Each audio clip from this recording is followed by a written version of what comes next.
Okay, chapter 19, part 3. Okay, part 3, chapter 19. I clap my hands over my mouth, but the sound has already escaped.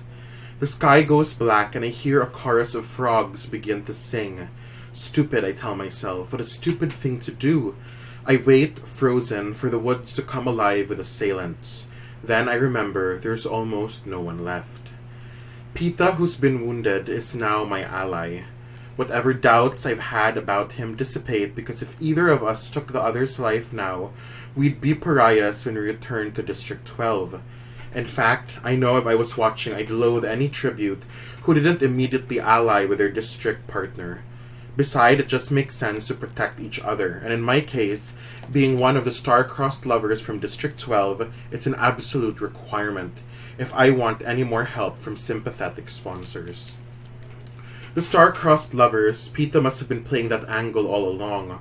Why else would the game makers have made this unprecedented change in the rules? For two tributes to have a shot at winning, our romance must be so popular with the audience that condemning it would jeopardize the success of the games. No thanks to me. All I've done is manage not to kill Pita, but whatever he's done in the arena, he must have the audience convinced it was to keep me alive. Shaking his head to keep me from running to the cornucopia, fighting Kato to let me escape, even hooking up with the careers must have been a move to protect me. Pita, it turns out, has never been a danger to me. The thought makes me smile. I drop my hands and hold my face up to the moonlight so the cameras can be sure to catch it.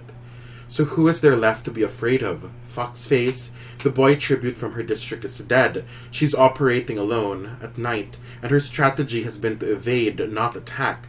I don't really think that, even if she heard my voice, she'd do anything but hope someone else would kill me. Then there's Thresh. Alright, he's a distinct threat, but I haven't seen him, not once, since the games began.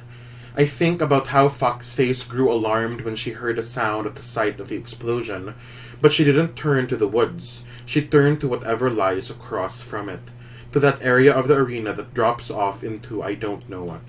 I feel almost certain that the person she ran from was Thresh, and that is his domain. He'd never have heard me from there, and even if he did, I'm up too high for someone his size to reach. So that leaves Kato and the girl from District 2, who are now surely celebrating the new rule. They're the only ones left who benefit from it besides Pita and myself. Do I run from them now, on the chance they heard me call Pita's name? No, I think, let them come. Let them come with their night vision glasses and their heavy branch-breaking bodies. Right into the range of my arrows. But I know they won't. If they didn't come in daylight to my fire, they won't risk what could be another trap at night. When they come, it will be on their own terms, not because I've let them know my whereabouts. Stay put and get some sleep, Katniss, I instruct myself. Although I wish I could start tracking Pita now, tomorrow you'll find him. I do sleep, but in the morning I'm extra cautious, thinking that while the careers might hesitate to attack me in a tree, they're completely capable of setting an ambush for me. I make sure to fully prepare myself for the day, eating a big breakfast, securing my pack, readying my weapons before I descend. But all seems peaceful and undisturbed on the ground.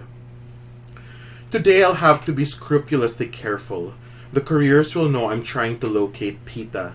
They may well want to wait until I do before they move in. If he's as badly wounded as Kato thinks, I'd be in the position of having to defend us both without any assistance. But if he's that incapacitated, how has he managed to stay alive? And how on earth will I find him?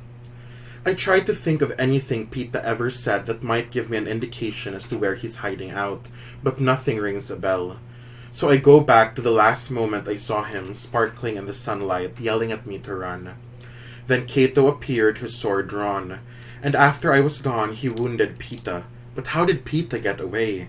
Maybe he'd held out better against the tracker-jacker poison than Kato. Maybe that was the variable that allowed him to escape, but he'd been stung too. So how far could he have gotten, stabbed and filled with venom? And how has he stayed alive all these days since? If the wound and the stingers haven't killed him, surely thirst would have taken him by now. And that's when I get my first clue to his whereabouts. He couldn't have survived without water. I know that from my first few days here. He must be hidden somewhere near a source. There's the lake, but I find that an unlikely option since it's so close to the career's base camp. A few spring-fed pools, but you'd really be a sitting duck at one of those. And the stream. The one that leads from the camp Rue and I made all the way down near the lake and beyond. If he stuck to the stream, he could change his location and always be near water. He could walk in the current and erase any tracks. He might even be able to get a fish or two. Well, it's a place to start anyway. To confuse my enemies' minds, I start the fire with plenty of green wood. Even if they think it's a ruse, I hope they'll decide I'm hidden somewhere near it. While in reality, I'll be tracking Pita. The sun burns off the morning haze almost immediately, and I can tell the day will be hotter than usual. The water's cool and pleasant on my bare feet as I head downstream. I'm tempted to call out Pita's name as I go, but decide against it. I will have to find him with my eyes and one good ear, or he will have to find me. But he'll know I'll be looking right. He won't have so low of an opinion of me as to think I'd ignore the new rule and keep to myself, would he? He's very hard to predict, which might be interesting under different circumstances, but at the moment only provides an extra obstacle. It doesn't take long to reach the spot where I peeled off to go to the career's camp. There's been no sign of Pita, but this doesn't surprise me. I've been up and down this stretch 3 times since the Tracker Jacker incident. If he were nearby, surely I'd have some suspicion of it. The stream begins to curve to the left into a part of the woods that's new to me. Muddy banks covered in tangled water plants lead to large rocks that increase in size until I begin to feel somewhat trapped. It would be no small matter to escape the stream now, fighting off Kato or Thresh as I climbed over this rocky terrain. In fact, I've just about decided I'm on the wrong track entirely, that a wounded boy would be unable to navigate getting to and from this water source when I see the bloody streak going down the curve of a boulder. It's long dried now, but the smeary lines running side to side suggest someone who perhaps was not fully in control of his mental faculties tried to wipe it away. Hugging the rocks, I move slowly in the direction of the blood, searching for him. I find a few more blood stains, one with a few threads of fabric glued to it, but no sign of life. I break down and say his name in a hushed voice. Pita, Pita. Then a mocking jay lands on a scruffy tree and begins to mimic my tone, so I stop. I give up and climb back down to the stream, thinking he must have moved on, somewhere farther down. My foot has broken the surface of the water when I hear a voice. You here to finish me off, sweetheart? I whip around. It's come from the left, so I can't pick it up very well. And the voice was hoarse and weak. Still, it must have been Pita. Who else in the arena would call me sweetheart? My eyes peruse the bank, but there's nothing. Just mud, the plants, the base of the rocks. Pita, I whisper. Where are you? There's no answer. Could I just have imagined it? No, I'm certain it was real and very close at hand, too. Pita, I creep along the bank. Well, don't step on me. I jump back. His voice was right under my feet. Still, there's nothing. Then his eyes open, unmistakably blue in the brown mud and green leaves. I gasp and am rewarded with a hint of white teeth as he laughs. It's the final word in camouflage. Forget chucking weights around. Pita should have gone into his private session with the game makers and painted himself into a tree or a boulder or a muddy bank full of weeds. Close your eyes again, I order. He does, and his mouth too, and completely disappears. Most of what I judge to be his body is actually under a layer of mud and plants. His face and arms are so artfully disguised as to be invisible.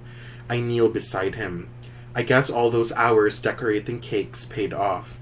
Pita smiles. Yes, frosting, the final defense of the dying. You're not going to die, I tell him firmly. Okay, so Katniss finds Pita, and he has camouflaged. He's injured, guys. No, he's very injured, but he has camouflaged himself very, very well. Okay, he painted his skin, and it looks like good. He is one with a boulder or one with the leaves and the trees. Okay, he looks invisible because of how good he is at arts. Okay, can paint himself. You see, arts can save your life. All right, being creative can change your life. You're not going to die, I tell him firmly. Says who? His voice is so ragged. Says me. We're on the same team now, you know, I tell him. His eyes open. So I heard. Nice of you to find what's left of me. I pull up my water bottle and give him a drink. Did Cato cut you? I ask. Left leg up high, he answers. Let's get you in the stream, wash you off so I can see what kind of wounds you've got, I say. Lean down a minute first, he says. Need to tell you something. I lean over and put my good ear to his lips, which tickle as he whispers, remember, we're madly in love, so it's alright to kiss me anytime you feel like it.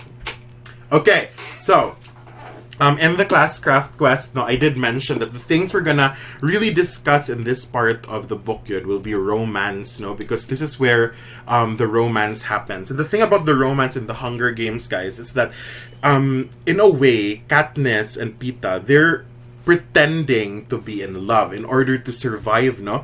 They have to pretend to be in love so that so many sponsors will root for them, so many sponsors will want to make them survive. And so far it's working, guys, no, because the Capitol really believes that Katniss and Peeta are in love. That's even why the game makers changed the rules, because the Capitol is like, no, let both Katniss and Peeta live. They belong together. They're end game, okay? They belong together good.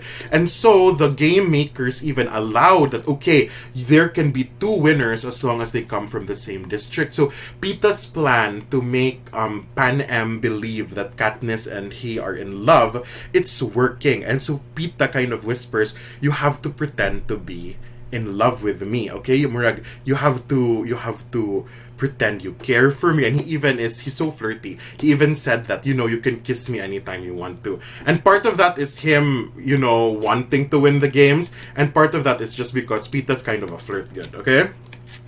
Alright. And oh man, and he's flirting with Katniss, who's like the number one girl who would hate flirting. Like, flirting would not work on Katniss good. She's such a tough girl.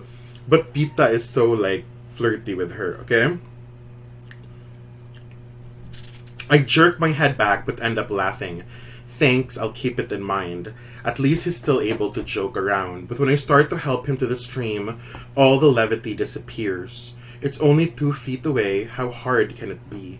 Very hard when I realize he's unable to move an inch on his own. He's so weak that the best he can do is not to resist. I try to drag him, but despite the fact that I know he's doing all he can to keep quiet, sharp cries of pain escape him. The mud and plants seem to have imprisoned him, and I finally have to give a gigantic tug to break him from their clutches. He's still 2 feet from the water, lying there, teeth gritted, tears cutting trails in the dirt on his face. So Peeta is very injured. Cato has really, really injured him and has done damage to him. Look, Peeta, I'm going to roll you into the stream. It's very shallow here, okay? I say. Excellent, he says. I crouch down beside him. No matter what happens, I tell myself, don't stop until he's in the water. On 3, I say. 1, 2, 3. I can only manage 1 full roll before I have to stop because of the horrible sound he's making. Now he's on the edge of the stream. Maybe this is better anyway. Okay, change of plans. I'm not going to put you all the way in, I tell him. Besides, if I get him in, who knows if I'd ever be able to get him out. No more rolling, he asks. That's all done. Let's get you cleaned up. Keep an eye on the woods for me, okay? I say. It's hard to know where to start. He's so caked with mud and matted leaves. I can't even see his clothes, if he's wearing clothes. The thought makes me hesitate a moment, but then I plunge in. Naked bodies are no big deal in the arena, right? I love Katniss. Katniss is so like, who cares? I'm just trying to save his life. I'm not gonna think about, like, kilig. I'm not gonna think about, like, he's a boy, he's a handsome boy. I have to focus on surviving and making him survive. I've got 2 water bottles and Rue's water skin. I prop them against rocks in the stream so the 2 are always filled up while I pour the 3rd over Peeta's body. It takes a while, but I finally get rid of enough mud to find his clothes. I gently unzip his jacket, unbutton his shirt, and ease them off him. His undershirt is so plastered into his wounds, I have to cut it away with my knife and drench him again to work it loose. He's badly bruised with a long burn across his chest and 4 tracker-jacker stings, if you count the one under his ear. But I feel a bit better. This much I can fix. I decide to take care of his upper body first to alleviate some pain before I tackle whatever damage Cato did to his leg. I love Katniss. She's so calm. She's just going over his wounds, and she's not pa shy or pa embarrassed. She's like, I have to save his life. Okay, I have to look at his wounds. I have to make sure he's okay. Since treating his wounds seemed pointless when he's lying in what's become a mud puddle, I managed to prop him up against a boulder. He sits there uncomplaining while I wash away all the traces of dirt from his hair and skin. His flesh is very pale in the sunlight, and he no longer looks strong and stocky. I have to dig the stingers out of his jacker lumps, which causes him to wince, but the minute I apply the leaves, he sighs in relief. While he dries in the sun, I wash his filthy shirt and jacket and spread them over boulders. Then I apply the burn cream to his chest. This is when I notice how hot his skin is becoming. The layer of mud and the bottles of water have disguised the fact that he's burning with fever. I dig through the first aid kit I got from the boy from District 1 and find pills that reduce your temperature. My mother actually breaks down and buys these on occasion when her home remedies fail. Swallow these, I tell him, and he obediently takes the medicine. You must be hungry. Not really, it's funny, I haven't been hungry for days, says Pita. In fact, when I offer him grusling, he wrinkles his nose at it and turns away. That's when I know how sick he is. Pita, we need to get some food in you, I insist.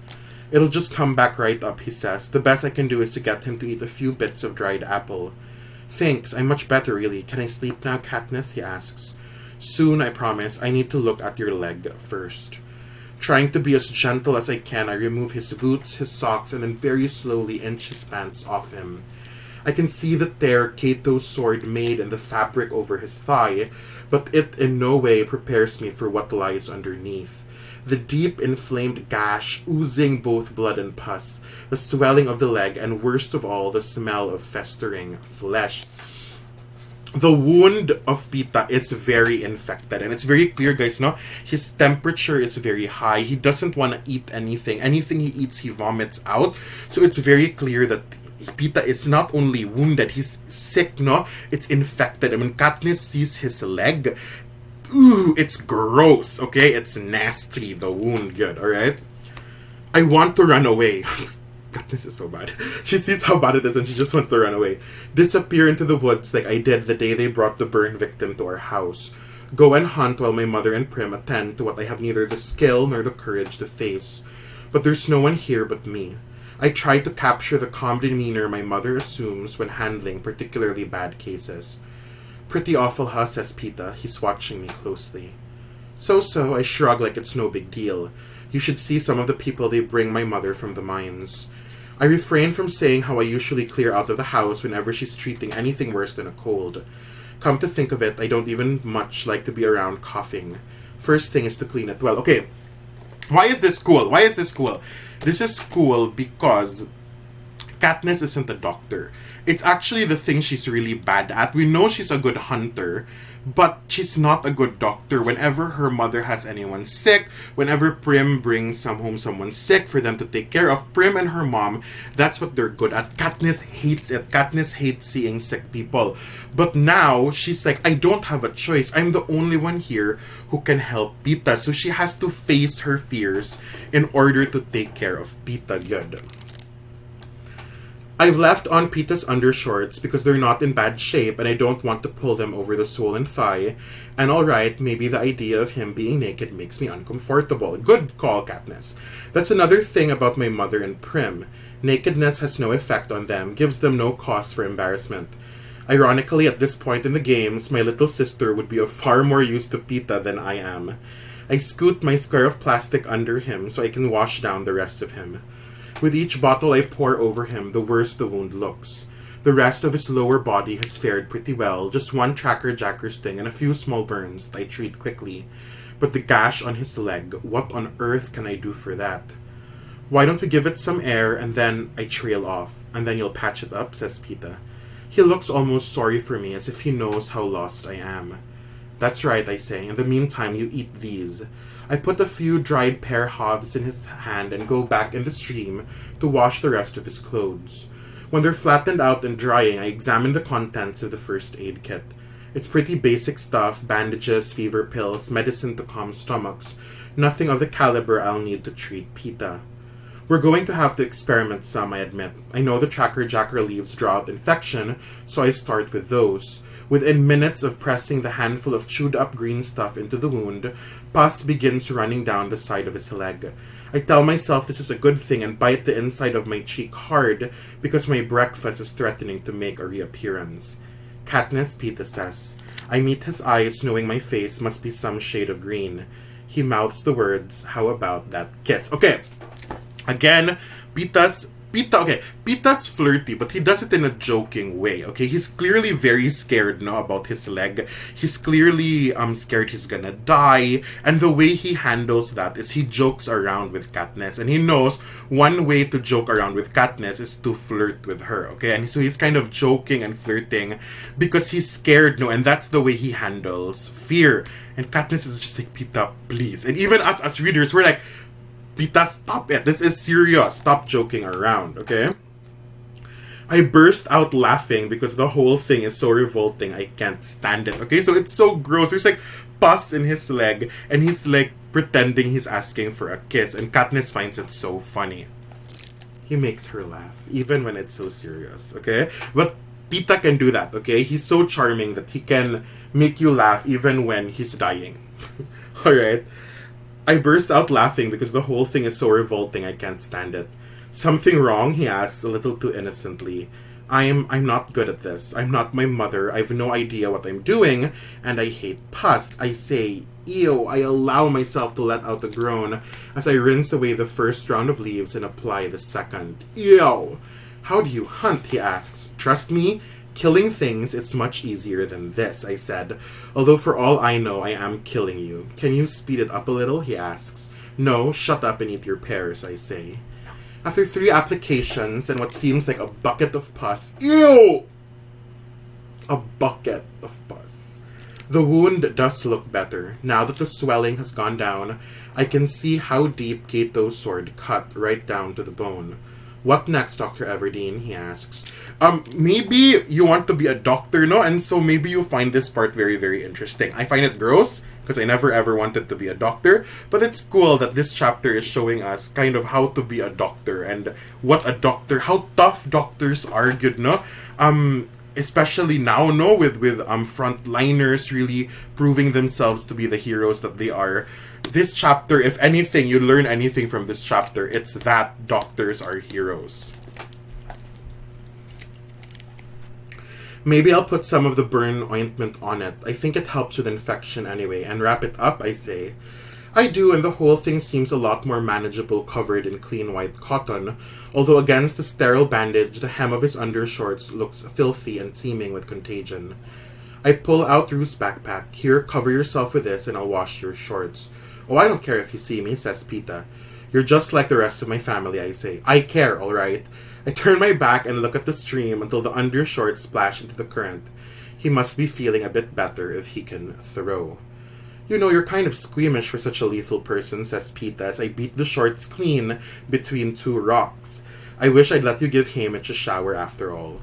I wrinkle my nose at the memory. What's he sent you so far? Not a thing, says Peeta. Then there's a pause as it hits him. Why, did you get something? Burn medicine, I say almost sheepishly. Oh, and some bread. I always knew you were his favorite, says Peeta. Please, he can't stand being in the same room with me, I say. Because you're just alike, mutters Peeta. I ignore it, though, because this really isn't the time for me to be insulting Haymitch, which is my first impulse. I let Peeta doze off while his clothes dry out, but by late afternoon, I don't dare wait any longer. I gently shake his shoulder. Peeta, we've got to go now. Go? He seems confused. Go where? Away from here. Downstream, maybe? Somewhere we can hide until you're stronger, I say. I help him dress, leaving his feet bare so we can walk in the water and pull him upright. His face drains of color the moment he puts weight on his leg. Come on, you can do this. But he can't. Not for long, anyway. We make it about 50 yards downstream with him propped up by my shoulder, and I can tell he's going to black out. I sit him on the bank, push his head between his knees, and pat his back awkwardly as I survey the area. Of course I'd love to get him up in a tree, but that's not going to happen. It could be worse, though. Some of the rocks form small cave-like structures. I set my sights on about 20 yards above the stream. When Pita's able to stand, I half guide, half carry him up to the cave. Really, I'd like to look around for a better place, but this one will have to do, because my ally is shot, paper white, panting, and even though it's only just cooling off, he's shivering. I cover the floor of the cave with a layer of pine needles, unroll my sleeping bag, and tuck him into it. I get a couple of pills and some water into him when he's not noticing, but he refuses to eat even the fruit. Then he just lies there, his eyes trained on my face, as I build a sort of blind out the vines to conceal the mouth of the cave.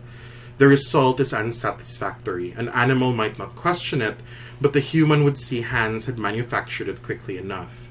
I tear it down in frustration. Katniss, he says. I go over to him and brush the hair back from his eyes. Thanks for finding me. You would have found me if you could, I say.